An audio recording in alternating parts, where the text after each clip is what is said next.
सबको प्रभु यीशु मसीह के नाम में जय मसीह की। मैं उम्मीद करता हूं कि मेरी आवाज़ आप सब तक पहुंच रही होगी। जी जी। जी ब्रदर जी। ओके। बहुत बहुत धन्यवाद एक बार फिर से भाई इनोस, जो आपने मेरा स्वागत किया और इंट्रोडक्शन दिया, इंट्रोड्यूस किया और इनवाइट किया प्रभु के वचन के लिए। एक बार फिर से मैं प्रभु का धन्यवाद कहता हूँ। आप सबके बीच में उस खुदावंद के अनुग्रह से, उसके बड़े रहम से मुझे जो मौका मिला है कि एक बार फिर से आपके बीच में प्रभु का वचन लेकर के आऊँ। और पिछले बार जो हम लोगों ने सीखा था उसको एक बार फिर से हम लोग उसी अध्ययन में आगे बढ़ पाएँ, ये परमेश्वर की बड़ी दया है। इसलिए मैं परमेश्वर का सर्वप्रथम धन्यवाद देना चाहता हूँ कि प्रभु ने बड़े अद्भुत रीति से अभी तक हमको संभाला। और मुझे पूरा विश्वास है कि हम अलग अलग स्थानों में ज़रूर हैं, लेकिन प्रभु ने हमें मदद किया है कि हम अपने अपने गंतव्य स्थान पर रह करके प्रभु की आराधना कर पाए हैं। इसलिए मैं परमेश्वर का धन्यवाद कहता हूँ। और आप सभी का एक बार फिर से इस अध्ययन में मैं आप सबका स्वागत करते हुए प्रभु के वचन में हम लोग आगे बढ़ेंगे। प्यारों, जिस प्रकार से आप सबको इंट्रोड्यूस कराया गया है कि हम लोग किस विषय पर अध्ययन कर रहे हैं, आध्यात्मिक परिपक्वता, स्पिरिचुअल मैच्योरिटी, है ना। एक व्यक्ति जब प्रभु यीशु मसीह को स्वीकारता है ना, जैसे कि पिछली बार मैंने बताया था कि अगर कोई भी बीज जो बोया जाता है या कोई बच्चा जन्म लेता है, तो एक जो बीज वो बढ़ता है, और वो बढ़ता है तो फल लाने की ओर बढ़ता है। उसका एक प्रोसेस होता है। वैसे ही एक बच्चा जब एक परिवार में जन्म लेता है तो उसके जीवन में भी ये बात सुनिश्चित किया जाता है कि वो बच्चा बढ़े, शारीरिक ग्रोथ उसके अंदर हो, बढ़ोतरी होना है, मानसिक बढ़ोतरी उसके अंदर होना है, और जैसे कि उसके जो बॉडी के पार्ट्स हैं ना, कभी कभी ऐसा होता है कि कुछ हाथ छोटे रह जाते हैं, या फिर कोई हाथ का जो ग्रोथ है वो नहीं रह पाता, वो सूखा रह जाता है, या कोई हाथ अत्यधिक बढ़ जाता है, या शरीर का कोई अंग एक छोटा रह जाता है, एक बड़ा रह जाता है। तो कहने का मतलब ये अचानक से नहीं होता है, मतलब वो उसकी ग्रोथ में कहीं ना कहीं रुकावट है, कुछ ना कुछ उसको जो है बढ़ने से रोक रही है।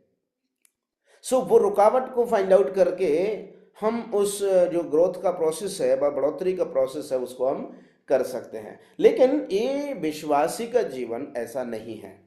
विश्वासी का जीवन, देखिए, ये परमेश्वर के आधारित, परमेश्वर के द्वारा नियंत्रण किया जाने वाला यह एक जीवन है। कैसे नियंत्रण होता है हम सबको ज्ञात है। जैसे कि हमने प्रभु यीशु मसीह का सुसमाचार का वचन सुना, सुनने के बाद में हमने उस पर विश्वास किया। विश्वास क्या किया? उद्धार पा लिया। विश्वास क्या किया? यीशु मसीह के वचन, अर्थात जो सनातन से, प्रारंभ से लेकर के, आदि से लेकर के अंत तक रहने वाला जो परमेश्वर है, जिसके वचन को मैंने या आपने किसी व्यक्ति के द्वारा सुन करके उद्धार पाया। और उद्धार पाने के बाद में फिर हमारे जीवन में हम अपने जीवन को जब प्रभु को समर्पित कर देते हैं तो ये बात सुनिश्चित किया जाता है कि हमारे जीवन में बढ़ोतरी होना है। हमने पतरस की पत्री में पिछली बार देखा था कि नए जन्मे हुए बच्चों के समान आत्मिक दूध की लालसा करते हुए हमें बढ़ते जाना है। आध्यात्मिक जीवन में बढ़ोतरी के जो चिन्ह हैं वो इन्हीं बातों से देखे जा सकते हैं।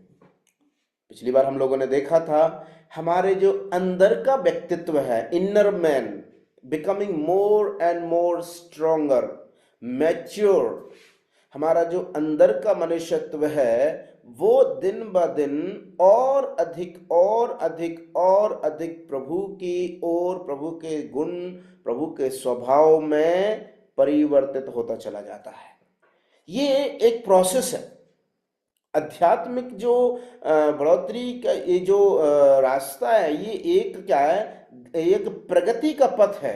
इसमें हमको प्रगति करना ही है, इसमें कोई अल्टरनेट नहीं है, इसमें कोई शॉर्टकट नहीं है। कई बार लोग ऐसा सोचते हैं अगर हमने एक ही दिन में बाइबल को पढ़ लिया तो पूरा बाइबल हमारे जीवन में उतर आएगी। क्या ऐसा संभव है? नहीं है।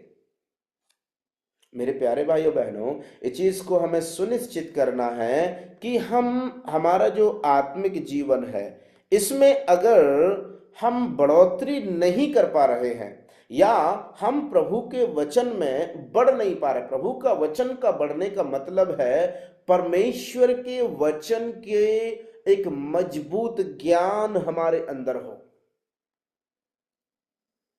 प्रभु के वचन में बढ़ने का तात्पर्य एक ही है। ऐसा नहीं है कि हमने बाइबल के जो क्या बोलते हैं, पूरी 66 बुक्स जो बाइबल के हैं वो हमने याद कर लिया है। 39 पुराने नियम की और 27 नए नियम की करके हमने याद कर लिया तो हमारा आत्मिक जीवन में बढ़ोतरी हो गया। या फिर हमने बाइबल को ये page to page cover to cover पढ़ लिया, हमारे जीवन में उद्धार हो गया। या फिर हम क्या बोलते हैं, हर संडे को रविवार को चर्च के जाते हैं, दान डालते हैं, गीत गाते हैं, हर दिन बाइबल स्टडी में जुड़ते हैं या सीखते हैं। ये सारी बातें हम करते तो हैं। ये एक विश्वासी के जीवन में वो पहलू हैं जहां पर एक विश्वासी इस बात की खोज करते हैं कि मैं कैसे परमेश्वर के वचन में और मजबूत होते जाऊं। हमारे अंदर जो प्रभु यीशु मसीह के स्वभाव को हम कैसे जान पाएंगे? प्रभु के वचन में लिखा है। और उन वचन के अनुसार हम कैसे जीवन को बिता पाएंगे? प्रभु के वचन में लिखा है। इसलिए हमें क्या करना है? प्रभु के वचन में लिखा है। क्या नहीं करना है? प्रभु के वचन में लिखा है। इसलिए एक व्यक्ति के जीवन में जब आध्यात्मिक बढ़ोतरी की बात आती है तो उसके अंदर इस बात को देखा जाता है कि उसके जीवन में परमेश्वर के वचन के प्रति रुचि है ना, वो बहुत है।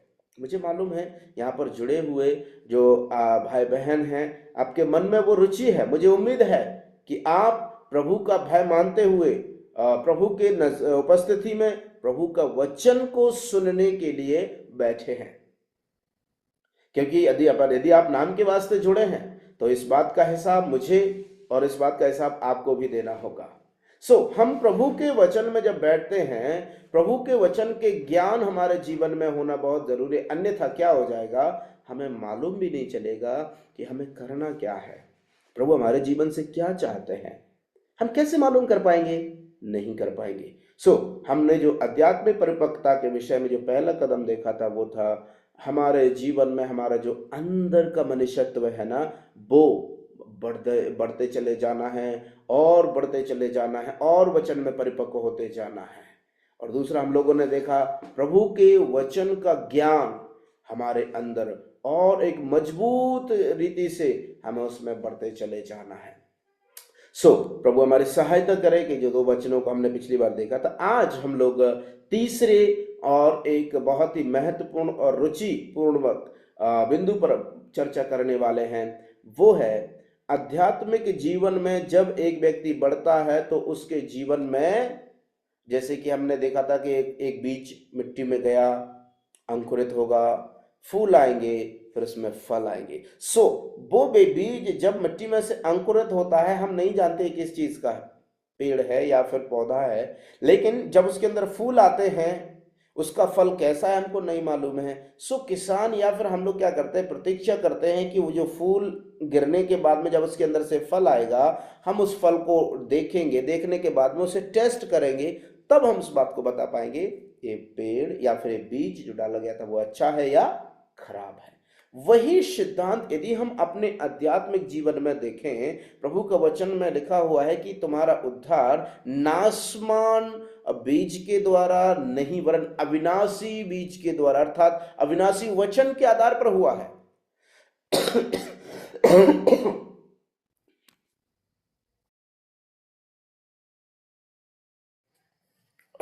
सॉरी, अविनाशी बीज के द्वारा हुआ।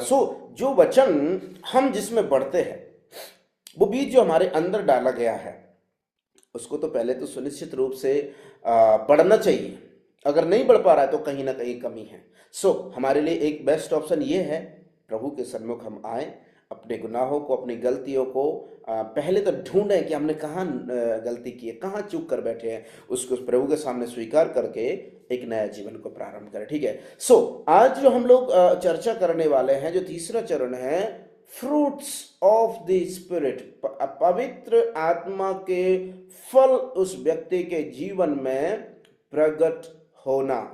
तीसरा ये जो चरण है, आत्मिक परिपक्वता की ओर जो व्यक्ति बढ़ता चला जाता है, उसके जीवन में जो आत्मा के फल हैं, पवित्र आत्मा के जो फल हैं, वो फल उसके जीवन में प्रकट रूप से दिखाई देने लगते हैं, प्रकट रूप से दिखाई देने लगते हैं।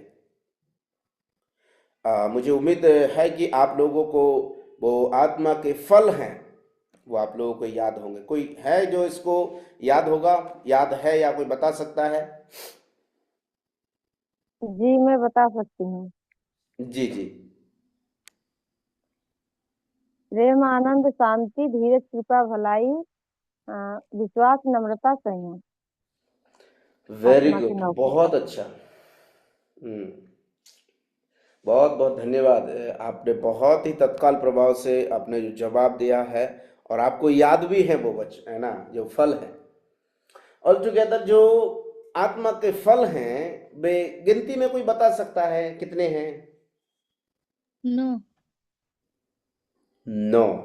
धन्यवाद 9। धन्यवाद धन्यवाद। मैं एक बार फिर से जैसे सिस्टर ने दोहराया है, मैं आप लोगों को पढ़ करके प्रभु के वचन की ओर हम चलते हैं। बहुत बहुत धन्यवाद सिस्टर, आपने जो जवाब दिया।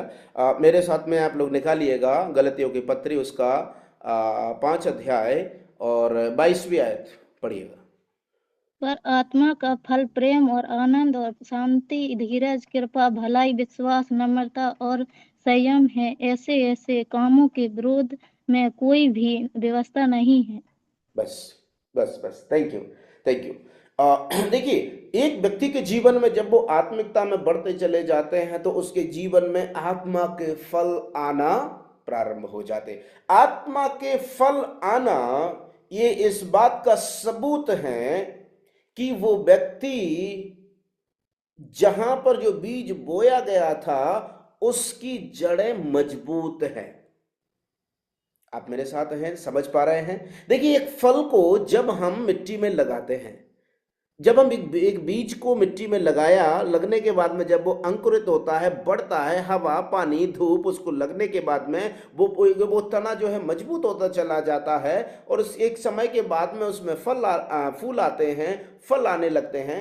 लेकिन फल आने से पहले अगर सोच करके देखिए, अगर उस पेड़ को जहां पर वो लगाया गया था, अगर वो उखाड़ दिया जाता है, या उसकी जड़ें प्रकट हो जाती हैं, या उसकी जड़ों के नीचे जो पत्थर आ जाता है, जिसके कारण वो जड़ और नीचे नहीं जा पा रही है, तो ग्रोथ रुक जाता है, फल नहीं आ सकते। फल हमको देख ही नहीं पाएंगे कि वो पेड़ में है क्या।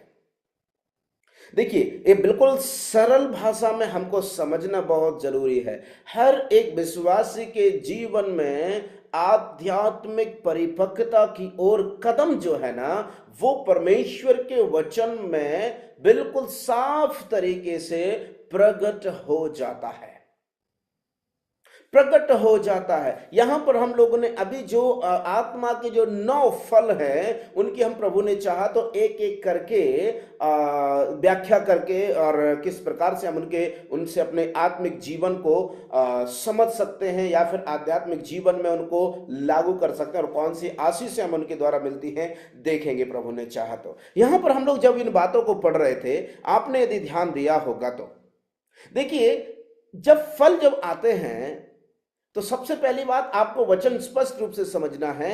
यहां पर लिखा हुआ है आत्मा का फल।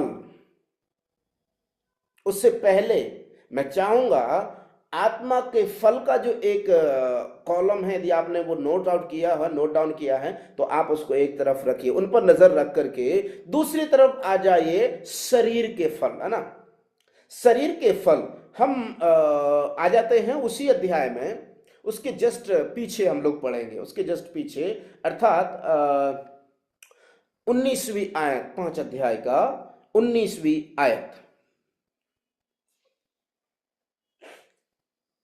शरीर के काम तो प्रकट हैं, अर्थात व्यभिचार, गंदे काम, लुच्चपन, 20वीं पढ़िए, 20 21 तक।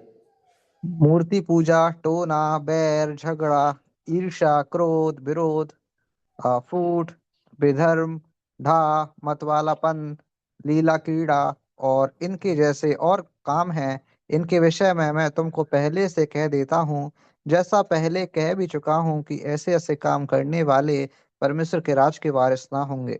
बस, धन्यवाद। देखिए, वचन यहां पर 2 प्रकार के फलों की बात कर रहे हैं। एक तो आत्मा के फल हैं, दूसरा शरीर के काम हैं। आज के अध्ययन में जो हमारे पास 40 मिनट हैं, इनमें हम लोग इस बात को, मेरी ये प्रार्थना है, उम्मीद है कि हम बिल्कुल साफ साफ शरीर के कामों में, साफ साफ आत्मा के कामों में या फिर आत्मिक फलों में अंतर को स्पष्ट रूप से समझ पाएंगे, और उसके बाद हम लोग निर्णय ले पाएंगे कि हम किसको ज्यादा प्रायोरिटी देते हैं। देखिए, जैसे कि मैंने कहा कि एक व्यक्ति को आत्मिक रूप से बढ़ना है जब एक व्यक्ति का अंदर का व्यक्तित्व परमेश्वर के वचन में, यीशु मसीह के समानता में, जब उसके स्वभाव में, उसके गुण में, उसके व्यवहार में, उसके अनुरूप बदलता चला जाता है, उस व्यक्ति के जीवन में परमेश्वर के वचन की प्रति प्यास और गहराई गहरी होती चली जाती, भूख और गहरी होती चली जाती है, और वो व्यक्ति जब उनको टाइम टू टाइम लेता रहता है, उस व्यक्ति के जीवन में वो एक ऐसे अवसर पर पहुंच जाता है, एक ऐसे स्थान पर पहुंच जाता है जब उसके जीवन में ये आत्मा के फल लगना शुरू हो जाते हैं। एक totally A life which is totally controlled by the Holi spirit, एक जीवन जो परमेश्वर के संपूर्ण नियंत्रण में चलता है, वो व्यक्ति के जीवन आध्यात्मिकता की ओर कदम बाय कदम, दर बाय दर बढ़ता चला जाता है। हम अपने जीवन को, इस बात को पहचानना बहुत जरूरी है कि हमारे जीवन में हम आखिर किसकी इच्छाओं को पूरा करते हैं। आत्मा के फल हमारे जीवन में कैसे आएंगे। मैंने आपको पहले कहा कि जो फल की जब बात आती है तो एक पेड़ का हमारे मन में याद आता है, और जब एक पेड़ का हमारे मन में याद आता है तो एक भूमि की हमें मन में याद आती है, और जब एक भूमि की हमें मन में याद आती है तो बीज की हमारे अंदर याद आती है, और जब बीज की याद आती है तो बोने वाले का हमारे मन में याद आता है। एक देखिए, दर बाय दर, कदम बाय कदम ये बढ़ते चला जाता है। सो हम सबको ज्ञात है बीज बोने वाला कौन है, हमारा स्वयं प्रभु यीशु मसीह। जिस प्रकार से हमने तीमुथियुस की पुत्र, दूसरा तीमुथियुस 3 अध्याय 16 और 17वीं आयत में पढ़ा था कि परमेश्वर का वचन, परमेश्वर जो बीज बोने वाला है, और बीज क्या है, परमेश्वर का वचन, जिस वहां पर लिखा हुआ है कि संपूर्ण पवित्र शास्त्र परमेश्वर की प्रेरणा से रचा गया है ना। सो इस बात को तो हमने स्पष्ट रूप से समझा था पिछली बार, ठीक है। और उसके बाद में जब हम उसमें बढ़ते चले जाते हैं तो वो जो वचन जो हमारे अंदर जब दिल में डाला जाता है, वो भूमि क्या है, हमारा हृदय है।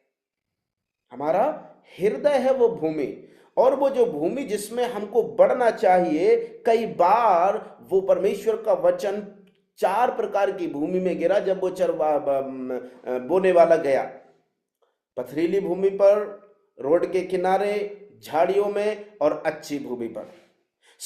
हम अपने जीवन में फलों को हम नियंत्रण कर सकते, या फिर इस बात को समझ सकते हैं कि कौन से भूमि पर गिरा हुआ बीज फल ला सकता है।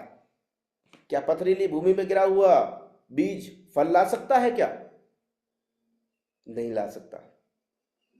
झाड़ियों में गिरा हुआ बीज क्या फलवंत होगा? नहीं होगा। रोड के किनारे गिरा हुआ बीज क्या फलवंत होगा? नहीं होगा। अच्छी भूमि में गिरा हुआ बीज क्या फल रहित रहेगा? नहीं रहेगा। उसमें 100% फल आना है। हम जब इन फलों के विषय में चर्चा कर रहे हैं जो हमारे आध्यात्मिक जीवन का एक प्रमाण है, आइए कैसे हम फलवंत हो सकते हैं, कैसे हम परमेश्वर के वचन के अनुसार हम फलवंत हो सकते हैं। हम सबको ज्ञात है, परमेश्वर के वचन में लिखा हुआ है, हम सब लोग निकाल लेंगे यूहन्ना रचित सुसमाचार उसका 15 अध्याय।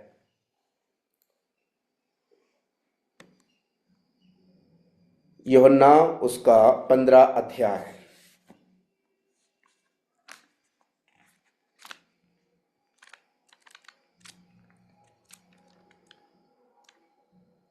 ठीक है, देखिए, हमको यदि फलवंत होना है तो हमारे जीवन में ये जो सीक्रेट है वो यही है कि हमको परमेश्वर के वचन में बने रहना बहुत ही आवश्यक है। आइए हम लोग कुछ बातों को पढ़ लेते हैं।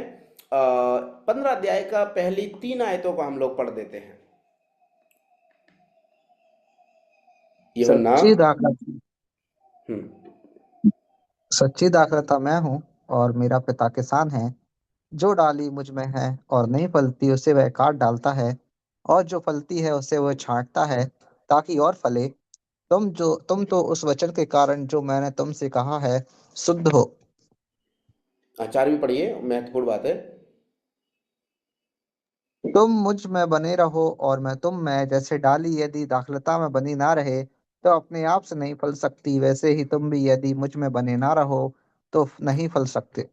धन्यवाद भाई, धन्यवाद भाई साहब। देखिए, यहां पर बिल्कुल वचन स्पष्ट कहता है, सच्ची दाखलता कौन है? मैं हूं। प्रभु यीशु मसीह कह रहे हैं, ये प्रभु यीशु मसीह का वचन है। सच्ची दाखलता मैं हूं, मेरा पिता किसान है। किसान वाले जो किसानी करते हैं भली भांति इस शब्द को समझते हैं। किसान, दाखलता, दाखलता मतलब जो इज़राइल में दाखलता जो है ना, दाख की जो बेल, दाख की जो लता होती है ना, उसको कहते हैं। और वहां पर इसकी जो दाख की खेती है ना, इज़राइल में बहुत ज्यादा प्रचलित थी और अधिकांश लोग उसी का व्यापार करते थे, उसी की खेतियां करते थे। वही दृष्टांत प्रभु यीशु मसीह यहां पर कह रहे हैं। एक व्यक्ति के जीवन में अगर आध्यात्मिक परिपक्वता की ओर यदि उसको बढ़ना है, अगर वो चाहे कि उसके जीवन में आत्मिक फल लगना है, आत्मिक फलों को आना है, तो उसका सीक्रेट यहां पर है। उसका सीक्रेट पूरी तरह से परमेश्वर के वचन में लिखा हुआ है। प्रभु यीशु मसीह कहते हैं कि मैं वो दाखलता हूं, तुम्हें जिसमें फलना है, तुम जिसमें फल ला सकते हो, वो दाखलता कोई और नहीं है, वो दाखलता कोई व्यक्ति नहीं है, वो दाखलता कोई देश नहीं है, वो दाखलता कोई खेत नहीं है, वो दाखलता कोई चर्च नहीं है, लेकिन वो दाखलता है तो प्रभु यीशु कहते हैं वो मैं हूं। हम प्रभु यीशु मसीह के बिना अपने आध्यात्मिक जीवन में अगर हम कोई शॉर्टकट अपनाना चाह रहे हैं तो भूल जाइए, आप किसी भी तरह से उस आध्यात्मिक परिपक्वता के मार्ग में भी नहीं है। प्रभु के वचन में बहुत खास लिखा हुआ है, जो डाली मुझ में है और अगर नहीं फलती वो उसे काट डालता है। अगर हमारे जीवन में आध्यात्मिक जो आत्मा के फल नहीं लग रहे हैं, हम आप कितने लोग हैं ऐसे जो आज भी कटा हुआ महसूस करते हैं, ओ मेरे जीवन में वो फल नहीं है, मैं चाहता तो हूं प्यार करना लेकिन नहीं कर पा रहा हूं, मैं चाहता तो हूं भलाई करना, मैं नहीं कर पा रहा हूं, लेकिन मेरे जीवन में दूसरे के प्रति जलन है, वो मुझसे ज्यादा बढ़ रहा है, वो मैं क्यों घट रहा हूं, मैं क्यों नहीं बढ़ रहा हूं। ओ इस प्रकार के जो विचारधारा है मेरे प्यारे भाइयों बहनों, इस बात को निश्चय मानिए कि हमारे जीवन में हम उस डाली में जिसमें हमें लगा रहना चाहिए, उस दाख की लता में अगर हमें फलवंत होना है तो लता में पहले जुड़ा होना बहुत जरूरी है।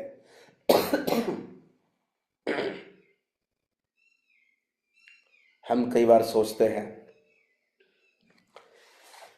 हम मनुष्यों के द्वारा बहुत सी बातों को प्राप्त कर सकते हैं, लेकिन मैं आपको बता देना चाहता हूं, ना मनुष्य कुछ है और ना मनुष्य के जीवन में ना उसका ज्ञान कुछ है, ना मनुष्य की योग्यता कुछ है, ना मनुष्य के पास जो चीजें हैं, भौतिक चीजें हैं, वो कुछ है।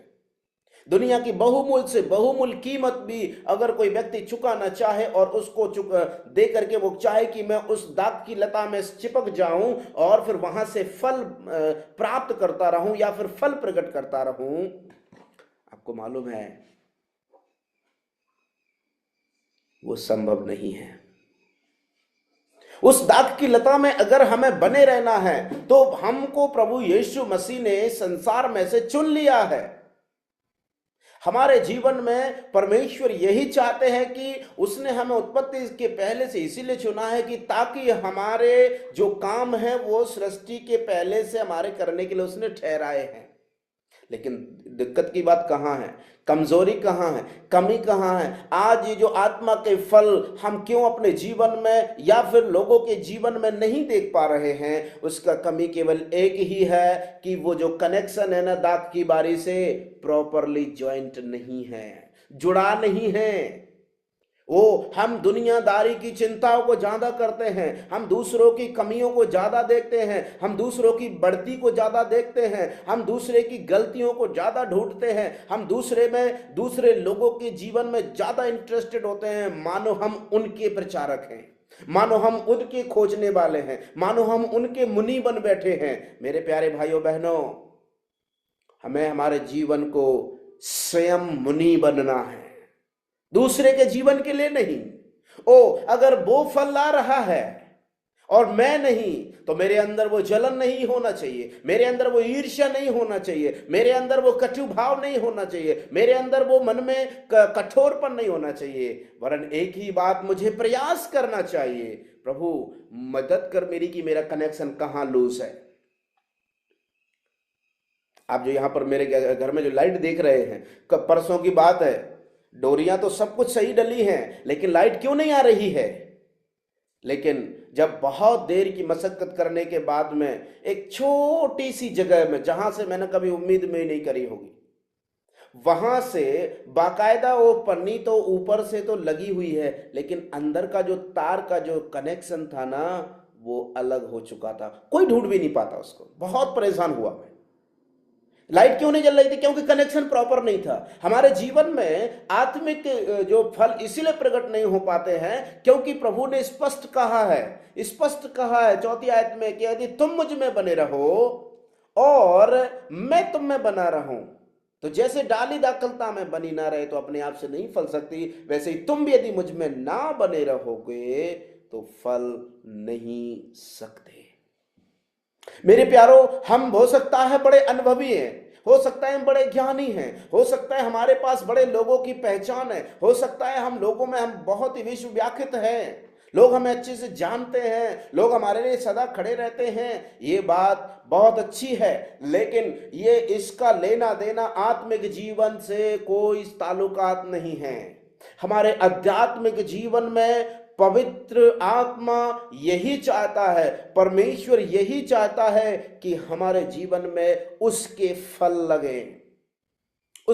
लगे।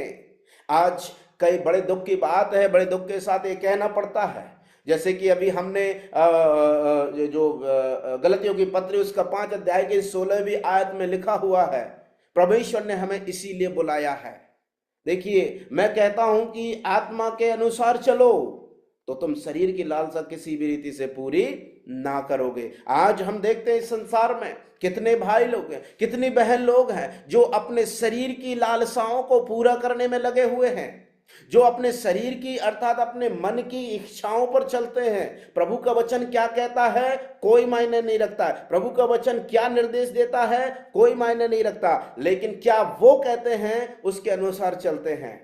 मेरे प्यारो, हमारे जीवन में जो आध्यात्मिक जो कदम है मैच्योरिटी की ओर, वो हम नहीं बढ़ा रहे हैं, वो हम पहुंच नहीं पा रहे हैं। वो जो कनेक्शन है हमारा लूज हो गया है प्रभु के साथ में। प्रभु ने कहा है, याद रखो, अगर तुम मुझ में नहीं हो तो फल नहीं ला सकते अपने आप में, फलवंत होगे नहीं, कितनी मेहनत कर लो, कितना प्रयास कर लो। क्या आपको याद नहीं है कि पतरस और बाकी के सब चेले लोग रात भर मेहनत करते रहे, रात भर आप सोच सकते हैं ठंड है। अरे अभी इस समय में ठंड है तो हाथ धुलने के लिए जब जाते हैं तो ऐसा लगता है कि जम गए हो हमारे हाथ, इतनी ठंड है। सोच करके देखिए कि वो लोग रात भर मेहनत करते रहे, हालांकि उनका पेशा तो मछली पकड़ना ही था और उनको भली बात ही मालूम था हमें कैसे मछली पकड़ना है, कहाँ जाल डालना है, कब जाल डालना है, कब मछलियां जो है झील के किनारे जहां पर हम लोग जाल डालते उधर में आती हैं। एक मछुआरे को भली भांति मालूम होता है, मानो वो उस तालाब से या फिर उस झील से भली भांति वो परिचित चेले थे। उनका उनका जो पेशा था वो यही था। लेकिन क्या हुआ, प्रभु की उपस्थिति नहीं थी वहां पर, प्रभु की इच्छा नहीं थी वहां पर, प्रभु की सामर्थ्य या फिर प्रभु की अगुवाई वहां पर नहीं थी। वहां पर प्रभु का मन नहीं था, वहां पर प्रभु के आज्ञाकारिता नहीं थी। लेकिन ये लोग अपने स्किल्स पर, अपने गुणों पर, अपनी योग्यता पर निर्भर थे।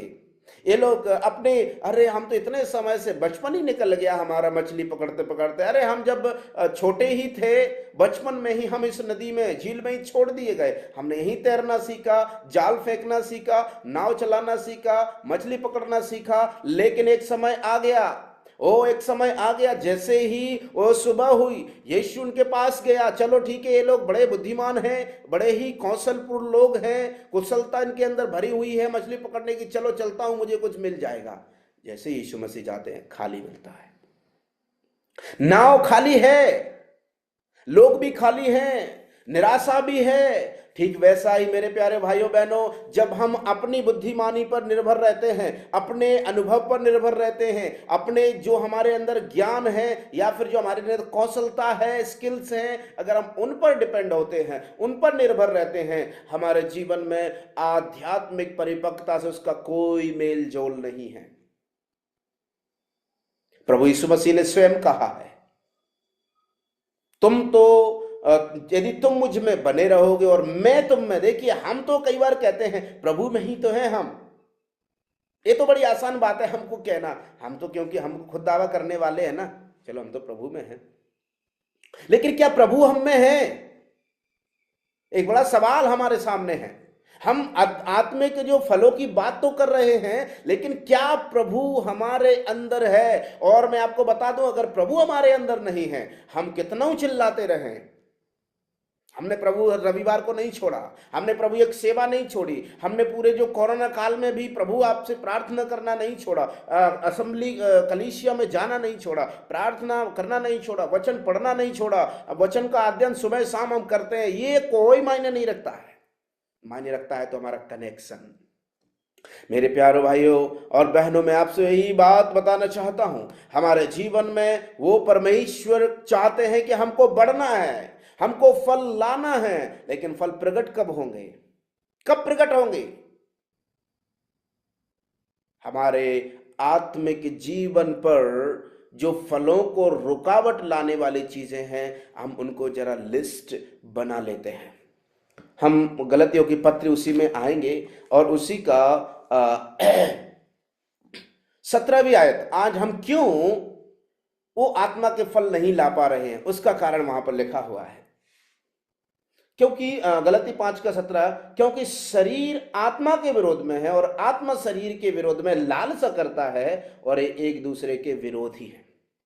ध्यान से सुनिएगा, एक दूसरे के विरोधी हैं इसलिए कि जो तुम करना चाहते हो वह ना करने पाओ। हम में से हर व्यक्ति चाहता है कि हम क्यों परमेश्वर के वचन में नहीं बढ़े, हम क्यों प्रभु का वचन नहीं सुनाएं, हम क्यों प्रभु से प्रार्थना नहीं करें, हम क्यों सुसमाचार सुनाने नहीं जाए। हर व्यक्ति चाहता है, कौन नहीं चाहता है?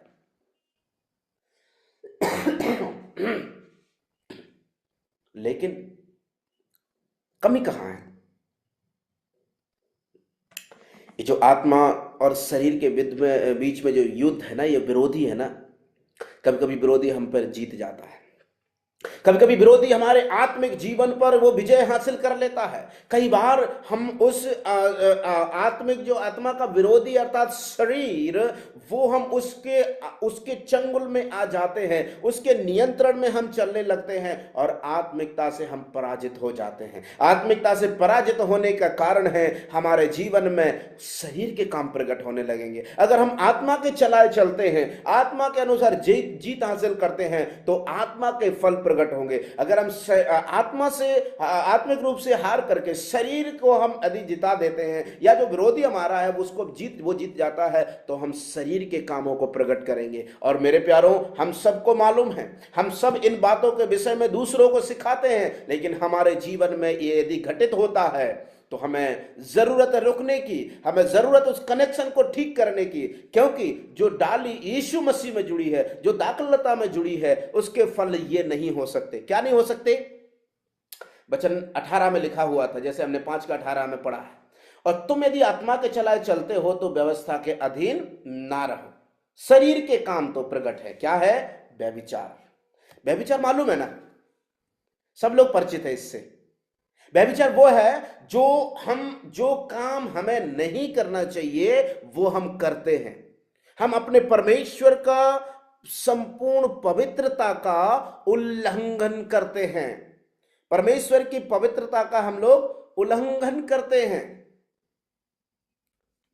परमेश्वर ने जो पवित्रता हमें दी है उसका हम उल्लंघन करते हैं। कितने कितने ऐसे लोग हैं जो आज उस शरीर के द्वारा हार जाने के कारण उनके शारीरिक जीवन पर सीमाएं नहीं रहती है, बाउंड्रीज नहीं रहती हैं। वो अपने शरीर की जो पवित्रता को से खो देते हैं।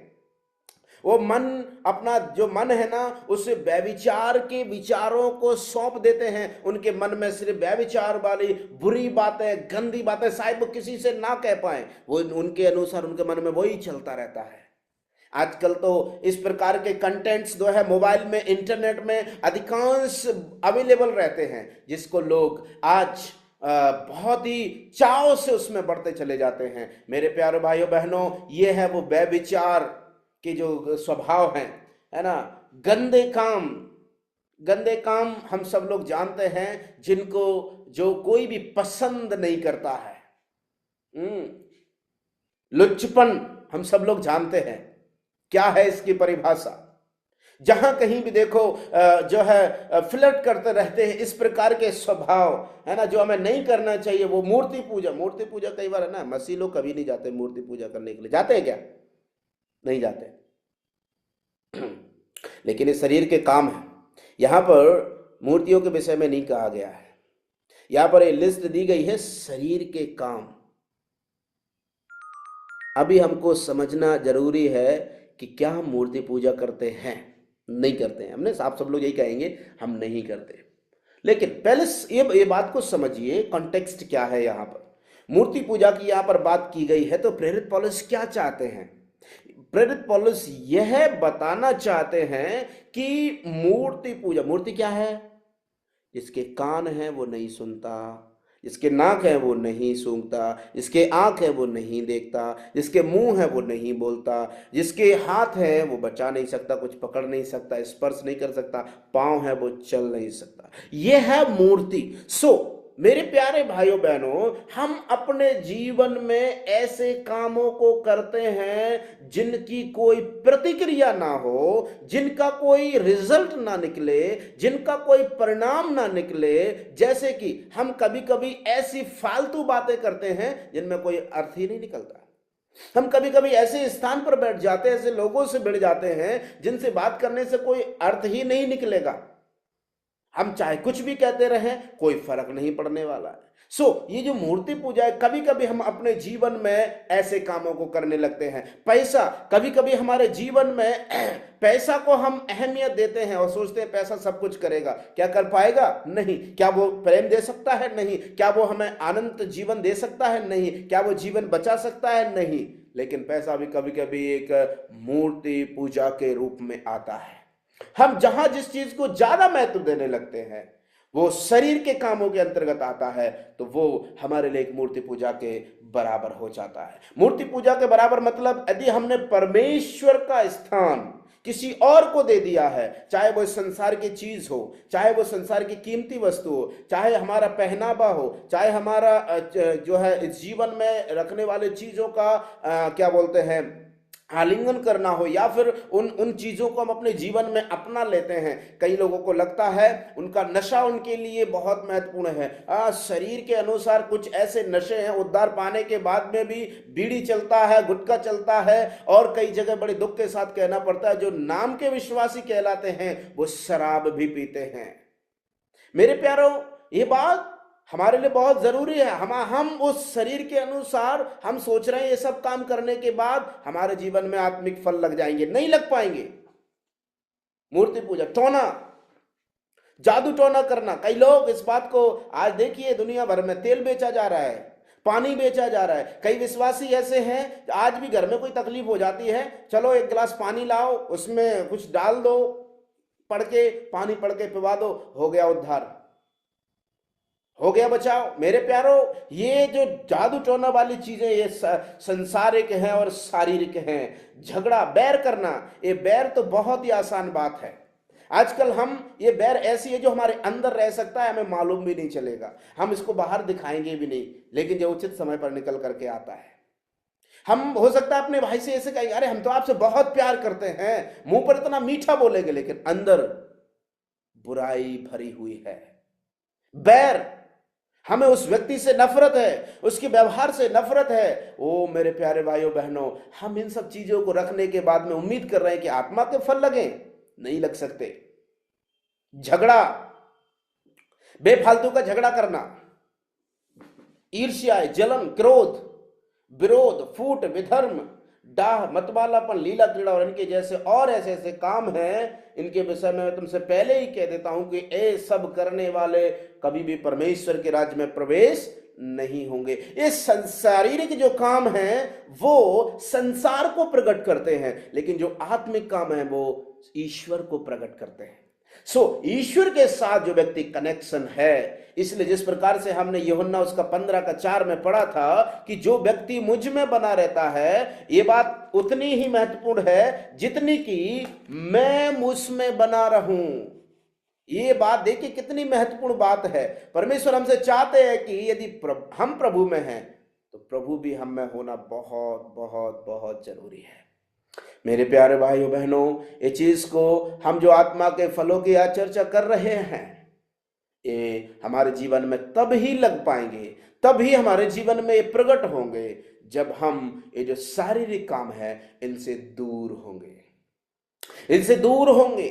परमेश्वर चाहते हैं कि हमारे जीवन में हम आत्मिकता में बढ़ते चले जाएं, यीशु मसीह के समानता में बढ़ते चले जाएं। यीशु मसीह की समानता का मतलब यीशु मसीह है जैसे वैसे हम तो शायद नहीं हो सकते, लेकिन जैसा उनका स्वभाव था, प्रेम करना।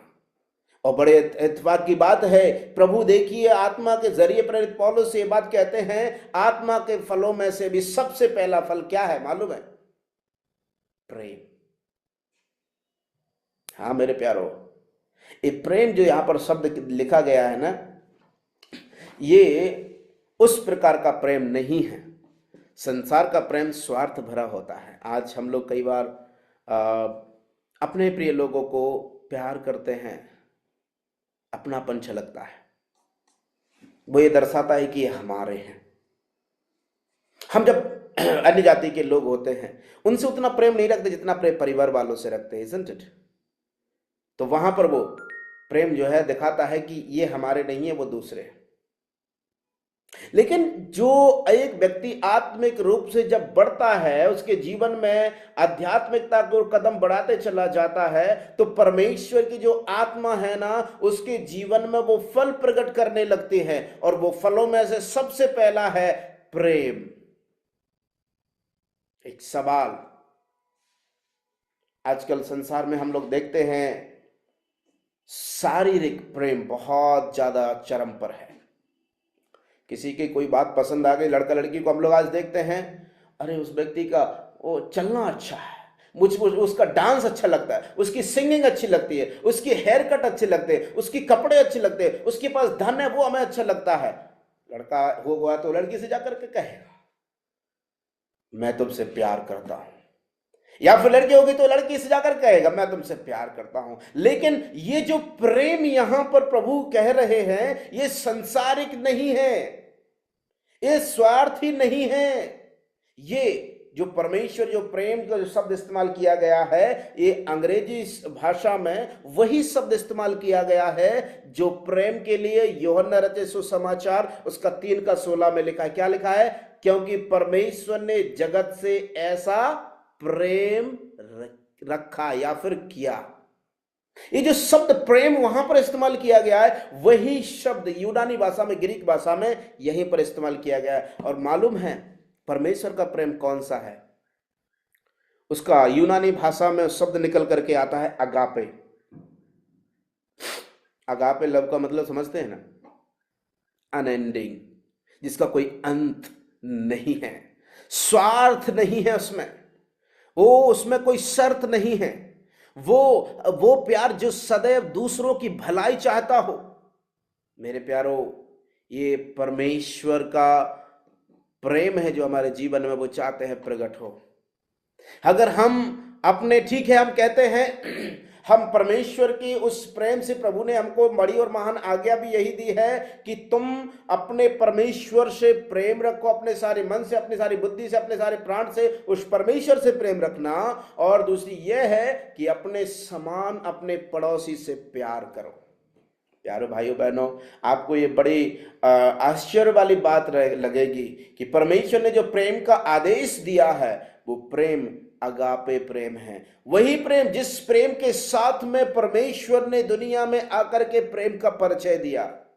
यीशु मसीह ने कैसे परिचय दिया? हम सब लोग जानते हैं। जब हम पापी ही थे, मसीह हमारे लिए मरा। जब हम पापी और अधर्मी थे, हमको बचाने के लिए यीशु मसीह मर गया। लेकिन आज हम प्रेम करते हैं तो दूसरों को मार देते हैं। आज हम प्रेम करते हैं वो सिर्फ मेरा भला हो जाए, मुझे स्वार्थ है मेरे अंदर। यदि मैं वो प्रेम रखता हूं तो संसारिक। मेरे प्यारे चीजों, ये सेल्फलेस और सैक्रिफिशियल, एक बलिदान प्रेम, अगापे प्रेम का मतलब है प्रभु आज हमारे जीवन से चाहते हैं कि जो आत्मा के फल में से सबसे पहला है प्रेम, अगापे प्रेम, जिसके अंदर 4 बातें आती हैं। निस्वार्थ, बलिदान करने के लिए, अनकंडीशनल, विदाउट एनी कंडीशन, बिना शर्त के, और दूसरों का भला करने वाला। मेरे प्यारो, हमारे प्रभु यीशु मसीह ने हमसे, परमेश्वर ने वैसा ही प्रेम रखा है। और देखिए उस परमेश्वर की दया कितनी है, और देखिए उस परमेश्वर की इच्छा क्या है। कई लोग कहते हैं हमें मालूम नहीं भैया परमेश्वर की इच्छा क्या है, लेकिन मैं कहता हूं हम इस वचन के अनुसार देख सकते हैं। परमेश्वर ने संसार से प्रेम रखा था, है ना, अपने पुत्र को इस दुनिया में भेजा मनुष्य जाति के लिए, वो उस दुख को, कष्ट को, पीड़ा को, मृत्यु को भी सहन करे। यीशु मसीह ने वैसा ही किया। मेरे प्यारो, आज हम में से कितने ऐसे हैं, मैं अपने भाई से प्यार करता हूं और मैं अपनी हानि उठा रहा हूं। मैं अपने भाई से प्यार करता हूं और प्रेम रखता हूं, उसमें मेरा कोई स्वार्थ नहीं है। हाँ, हमारे अंदर क्या स्वार्थ है मालूम है? हम अगर उस परिवार से प्रेम रखते हैं तो हमारे अंदर ये स्वार्थ है कि जैसा हम चाहते हैं वैसा वो परिवार चले, जैसा हम चाहते हैं वैसा वो परिवार कहे। मेरे प्यारों भाइयों बहनों, आपको बता देना चाहता हूं, हम अगर इस प्रकार की सोच लेकर के चलते हैं तो हमारे अंदर वो परमेश्वर का प्रेम है ही नहीं। हम दिखावा तो कर रहे हैं, लेकिन वो प्रेम तो दिखा रहे हैं, लेकिन वो जो परमेश्वर चाहते हैं वो प्रेम नहीं है। प्रेम 1 सेकंड के क्षण में, प्रेम के 2 पहलू हैं। एक तो अगापे है और दूसरा है स्वार्थ से भरा हुआ। एक तो जो सामान्य प्रेम है, शारीरिक जो सुख सुविधा को प्राप्त करने के लिए प्रेम भी है। लेकिन मेरे प्यारों, परमेश्वर चाहते हैं कि हमारे जीवन में वो आत्मा के फल लगे, और वो आत्मा के फल तब लग पाएंगे जब हम यीशु मसीह के साथ कनेक्टेड होंगे। और जब यीशु मसीह के साथ कनेक्टेड होंगे, यीशु मसीह के पास क्या है? उसका प्रेम है, अगापे लव, जो कि निस्वार्थ है, जो कि बलिदान पूर्ण है। यस, वो मनुष्य जाति को बचाने के लिए अपने जीवन को यीशु मसीह ने बलिदान कर दिया। क्या हम उनसे प्रेम करते हैं? हम अपनी चीजों में से किस चीज को बर्बाद कर देना चाहते हैं? हम प्रेम का तो दावा करते हैं, लेकिन जब हमारे नुकसान की बात आती है हम पीछे कदम उठा लेते हैं। हम प्रेम का दावा तो करते हैं, लेकिन अगर हमें उसमें भला नहीं, हमारी कुछ भलाई नहीं है और उल्टा हमारा नुकसान और है, तो हम सोचते हैं अरे इसमें से कोई फायदा नहीं है। ऐसा नहीं करना चाहिए मेरे प्यारों। प्रभु का वचन हमें यही सिखाता है कि हमारे अंदर वो प्रेम लगना है, प्रेम का जो फल प्रकट होना है, तो वो प्रेम जो है वो अगापे लव है, जिसमें निस्वार्थपन है, कोई स्वार्थ नहीं है, जिसमें बलिदान है। हम समय बलिदान कर रहे हैं। हम हमारे पास जो चीजें हैं, पैसा बलिदान कर सकते हैं, हमारे पास गाड़ी है, हम वो उसको चला करके ले जा रहे हैं, वो हम बलिदान कर रहे हैं। हमारा चीजें हमारे पास है, हम उनको दे करके उन्हें बलिदान कर रहे हैं। मेरे प्यारे भाइयों बहनों, ये हमारे लिए बहुत आवश्यक है। कोई कंडीशन, निशर्त, हाँ आप मुझे ऐसा करोगे तो मैं ऐसा करूंगा, तो मेरे अधीन रहोगे, मेरी बात को मानोगे तो मैं तुम्हारी भलाई चाहूंगा। मेरे प्यारे भाइयों बहनों, हम इस चीज के यदि इस खोज में हैं, यदि हमारे अंदर ऐसी विचारधारा है, प्यारे भाइयों बहनों, हम इससे दूर हैं। आज देखिए घरों में प्रेम क्यों नहीं है? मसीह में होने के बावजूद भी, प्रेम का परिभाषा हमको पता चलने के बावजूद भी, पति पत्नी में प्रेम नहीं होता है, सास बहू में प्रेम नहीं होता है, और क्या बोलते हैं, और ननंद में और भाभी में प्रेम नहीं होता है, पड़ोसियों में आपस में प्रेम नहीं होता है। हमको मालूम है परमेश्वर का प्रेम क्या है, लेकिन फिर भी वो प्रेम नहीं है, क्योंकि वो शारीरिक है, संसारिक है। लेकिन प्रभु हमसे चाहते हैं कि हम आत्मिक प्रेम में बढ़े। प्रभु हमसे चाहते हैं कि वो आत्मा के फल हमारे जीवन में प्रकट हों, और आत्मा के फल जब हमारे जीवन में प्रकट होंगे, यद्यपि पहला यूहन्ना के पत्र में लिखा हुआ है, अगर तुम मेरी आज्ञाओं को मानोगे, अगर ये तुम इसका दावा करते हो कि तुम मुझे जानते हो, तो मेरी आज्ञाओं पर चलोगे। अगर तुम मुझसे प्रेम रखते हो तो मेरी आज्ञाओं को मानोगे, उस पर चलोगे। तीसरी बात है, अगापे लव के अंतर्गत आता है seeking the best for others, दूसरों के लिए उत्तम सोच रखना। हम कहां रख पा रहे हैं? आज हम अगर किसी की बुराई करते हैं और फिर उसके मुंह पर आकर के अरे हम तो आपके साथ हैं, हम आपकी भलाई चाहते हैं, और लेकिन मेरे प्यारों, हम तो उसके सामने, प्रभु के सामने खुली किताब के समान है। हमारा जीवन उसके सामने एकदम से खुले हुआ है। वास्तविकता क्या है प्रभु देख रहा है। मेरे प्यारों, ये हमारे जीवन में परमेश्वर चाहते हैं, ये मनुष्य जीवन में परमेश्वर चाहते हैं लोगों का प्रेम नहीं, लोगों के विचारधारा के अनुसार प्रेम नहीं, है ना, जैसा मैं चाहता हूं वैसे प्रेम करूंगा नहीं, लेकिन परमेश्वर चाहते हैं, हे प्रिय विश्वासी, हे प्यारे भाई, हे प्यारी बहन, मैं तुम्हारे अंदर मैं मेरा प्रेम प्रकट करना चाहता हूं, ताकि जहां पर तुम रह रहे हो, लोग वहां पर इस बात को पहचान पाए, अरे ये परमेश्वर का प्रेम के लोग हैं। परमेश्वर का जो प्रेम है हमारे सामने परिचय दे रहे हैं। हमारे जीवन में मेरे प्यारे भाइयों बहनों, अगर हम इस प्रकार से प्रेम नहीं कर पा रहे हैं, इसका एक ही अर्थ निकल करके आता है। यूहन्ना 15 अध्याय उसकी 4 आयत, तुम मुझ में बने रहो और मैं तुम में बना रहूं, तो वहां पर लिखा हुआ है तो तुम क्या बहुत फल ला सकते हो, और अगर तुम मुझ में नहीं बने रहोगे, 5वीं आयत में लिखा हुआ, 6वीं आयत में लिखा हुआ है, तुम फल नहीं लग सकते, तुम फलवंत नहीं हो पाओगे। मेरे प्यारे भाइयों बहनों, इस चीज को हमें समझना बहुत जरूरी है।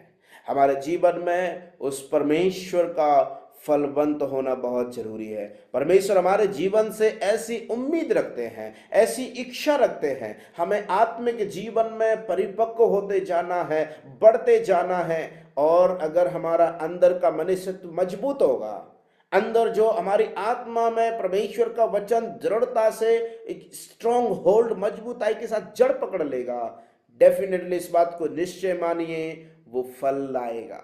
और उन फलों में से अगर हम एक पहला फल आज हमने देखा है प्रेम, अगर हम उसमें डिस्क्वालीफाई हो जाते हैं, अगर हम उसमें चूक कर देते हैं, अगर हम उससे वंचित हो रह जाते हैं, तो मेरे प्यारों बाकी के फल हमारे जीवन में आना बहुत बहुत कठिन है। हम दिखाएंगे तो, हम लोगों के सामने ऐसा प्रेटेंड करेंगे, लेकिन वो कुछ भी फल परमेश्वर के लिए कुछ भी फलवंत ना हो पाएगा।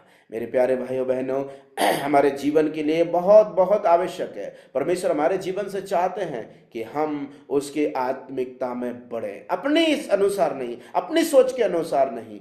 परमेश्वर क्या कहता है, परमेश्वर का वचन क्या कहता है, परमेश्वर का वचन में मेरे लिए कौन सा रास्ता है, परमेश्वर ने मेरे लिए कौन सा लक्ष्य ठहराया है, हमें उस तक पहुंचना है। शरीर के काम हमने देख लिए हैं, आज हमें प्रभु चाहता है कि जो आत्मा के फल हमारे जीवन में प्रकट हों, क्योंकि तीसरा चरण जो है वो fruits of the spirit bearing, हमारे जीवन में ये इस बात का प्रमाण है, सबूत है कि हम आत्मिकता में बढ़ रहे हैं, आध्यात्मिकता में बढ़ रहे हैं। अगर हमारे जीवन में ये जो प्रेम लगते हैं ना, प्रेम का फल लगता है, आनंद का फल लगता है, शांति का फल लगता है, ये इस बात का सबूत है we are right on the track. हम लोग सही रास्ते में जा रहे हैं, जहां पर प्रभु हमको पहुंचाना चाह रहे हैं। प्रियो, प्रभु हमारी सहायता करे कि हम अपने जीवन को, अगर हमने अभी तक उस प्रकार से नहीं बिता पाए हैं, आज से अपने जीवन को हम समर्पित कर दें। प्रभु हमारी सहायता कर। प्रभु मैं तो बहुत दिन से ये कहता चला हूं मैं आप में हूं, लेकिन प्रभु आप मुझ में नहीं है। अगर आप मुझ में नहीं हैं तो मेरे जीवन में प्रभु आपका प्रेम कहां से आएगा? ये तो फिर मैं अपने दिमाग से प्रेम को परिभाषा दूंगा, अपने दिमाग से सोचूंगा, अपने चतुराई से सोचूंगा, लोगों क्या कहते हैं वो सोचूंगा, लेकिन प्रभु नहीं चाहते, वो प्रेम नहीं चाहते हैं। क्योंकि यहां से जो निकलता है वो प्रेम समय पर पीछे हटेगा, कदम पीछे हटाएगा, नुकसान की बात आएगी पीछे हट जाएगा। लेकिन परमेश्वर का प्रेम सैक्रिफिशियल, बलिदान, चाहे को बलिदान भी हो जाए, मैं पीछे नहीं हटूंगा, मैं पीछे नहीं हटूंगा, मैं दूसरों की भलाई हमेशा चाहूंगा। आजकल भलाई तो सोचो बहुत दूर की बात है। आजकल लोगों को आदि भला भी हो रहा है ना, तो हमारे जीवन में ईर्ष्या, बैर, जलन पैदा हो जाता है। हम इन सब से दूर रहें, क्योंकि ये काम परमेश्वर को प्रसन्न नहीं है, परमेश्वर को ग्रहण योग्य नहीं है। ये इस बात का सबूत है, इस बात का प्रमाण देते हैं कि हम आत्मिक परिपक्वता के रास्ते पर नहीं चल पा रहे हैं। हम कितने ही समय क्यों ना हो जाए, हम प्रभु से दूर ही रहेंगे। हम प्रभु के वास्तविक प्रेम को अनुभव नहीं कर पाए हैं। प्रभु कहते भी ये वचन लिखा हुआ है, अगर तुम मुझसे प्रेम रखते हो, अगर तुम मेरी आज्ञाओं को अगर तुम पालन करोगे, तो लोग इसी से जानेंगे कि तुम मेरे चेले हो। हम उस परमेश्वर के चेले, उसके प्रेम करने के द्वारा। सो आज पहली बात हम लोगों ने देखा है, स्पिरिचुअल मैच्योरिटी में जो तीसरा कदम है, आत्मा के फल प्रकट होना। आत्मा के फल प्रकट होने के लिए हमें डाली में जुड़ा रहना बहुत जरूरी है, और वो डाली कोई और नहीं है, प्रभु यीशु मसीह वो दाखलता है। प्रभु ने कहा है, मैं दाखलता हूँ, तुम डालियां हो। जो मुझ में बना रहता है और मैं उसमें बना रहता हूँ, वो बहुत फल फलता है, क्योंकि मुझसे अलग होकर तुम कुछ भी नहीं कर सकते। प्रभु हमारी सहायता करे कि हम प्रभु में बने रहें। प्रभु जो दाखलता है, हम डालियां उसमें लगे रहेंगे, निश्चय मानिए उचित समय पर फल आएगा। अब आज हो सकता है सूखापन है, आज हो सकता है बैरनेस है, लेकिन एक समय आ रहा है आप फल इतने लाएंगे, आपका जो जाल है ना, जैसे उनकी नाव पर वो जाल खींच रहे थे ना, फटने लगे थे, वैसे आपके जीवन में भी परमेश्वर की ब्लेसिंग्स ओवरफ्लो होंगी। लेकिन जरूरत है तो उस ट्रैक पर, उस रास्ते पर चलने के लिए प्रभु हमारी सहायता करे कि हम अपने जीवन में आध्यात्मिकता के उस रास्ते में आगे बढ़ते जाएं, जिसके द्वारा परमेश्वर के नाम की महिमा हमारे जीवन से प्रकट हो। एक बार फिर से आपको बहुत बहुत धन्यवाद देना चाहता हूं। प्रभु ने जो मौका दिया, आप सब लोग निरंतरता से अटेंटिव रहे और प्रभु का वचन सुना, और मुझे भी मौका दिया और मुझे प्रभु ने सहायता किया वचन को आप तक पहुंचाने के लिए। धन्यवाद देता हूं, कलीसिया के लिए धन्यवाद देता हूं, भाई इनोस के लिए धन्यवाद देता हूं। सबसे बढ़कर के मैं हमारे प्रभु यीशु मसीह को मैं धन्यवाद करता हूं कि जिन्होंने मुझे अनुग्रह किया और उसका वचन मुझे दिया ताकि मैं आप तक पहुंचाने पाऊँ। ये वचन मेरे लिए और उसके बाद आप सबके लिए एक आशीष का कारण बने। सबको जय मसीह की। प्रभु आप सबको आशीष दे।